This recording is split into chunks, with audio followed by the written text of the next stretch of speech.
Salut! Vendredi 10 janvier 2025, le vendredi c'est Shabbat, ça sera la petite vidéo du Shabbat, et donc, bon Shabbat, hein, les Shabbateux. Et donc Retailleau qui est à Nantes, et donc appelez-moi l'homme masqué, ou appelez-moi Daredevil, parce que c'est la première fois que je vois, en plein hiver hein, quand même, hein, un ministre faire une interview avec des lunettes de soleil. Alors soit il a un problème aux yeux, et à ce moment-là, il ne fait pas de conférence de presse, il dit non, j'ai un petit souci pendant quelques jours, ou alors il se prend pour... hein, c'est ça, hein, on est dans le no limite. Hein. C'est-à-dire que le mec, il vient, voilà, Reban, tranquille, mais... Tranquille les filles, voilà.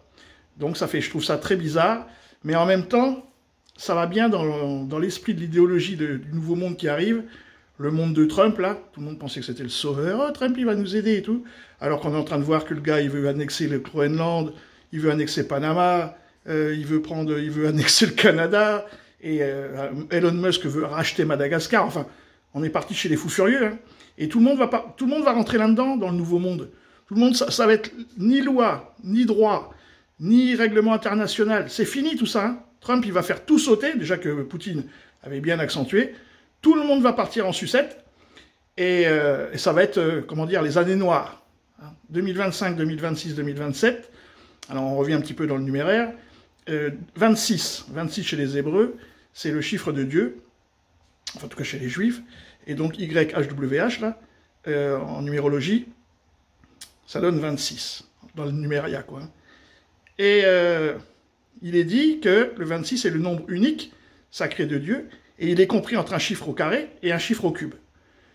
Donc, 5 au carré et 3 au cube, 5 au carré ça donne 25, et 3 au cube ça donne 27. Donc 2025, 2026 et 2027, ça va être une histoire en trilogie, hein, ou un triptyque, qu'on n'a jamais connu, parce que nous n'étions pas nés en 1925, 26 et 27.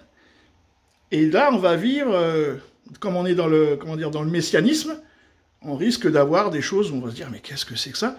Parce que c'est dans les années, voilà, ça va être les années mystiques. Hein, les 3 années qui arrivent, c'est 3 années mystiques. Voilà. En tout cas, là, on a un vengeur masqué qui vient à la télé, avec des lunettes de soleil, nous faire une interview.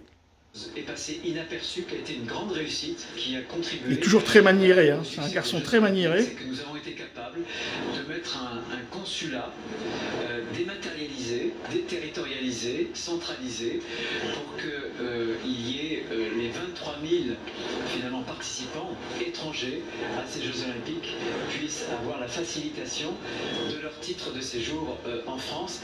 Et ça... Alors pour le titre de séjour, il y avait les 3 influenceurs là qui ont été arrêtés là, et il y en a un qui devait être jugé, je ne sais plus comment il s'appelle, Boulazem là ou je sais pas quoi, il devait être jugé le 24 février. Et puis la France décide de faire autrement. Hier soir, elle le met dans un avion en direction de l'Algérie.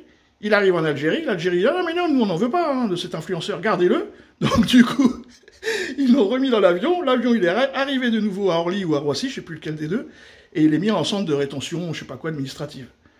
Voilà l'histoire. Donc l'Algérie nous explique gentiment hein, que tous ceux qui sont ici, les OQTF, là, c'est pas la peine de nous les renvoyer, on n'en veut pas. Et c'est pareil pour le Maroc, et pareil pour la Tunisie, et pareil certainement pour tous les pays nord-africains. Voilà. Donc sur ce, à bon entendeur les amis.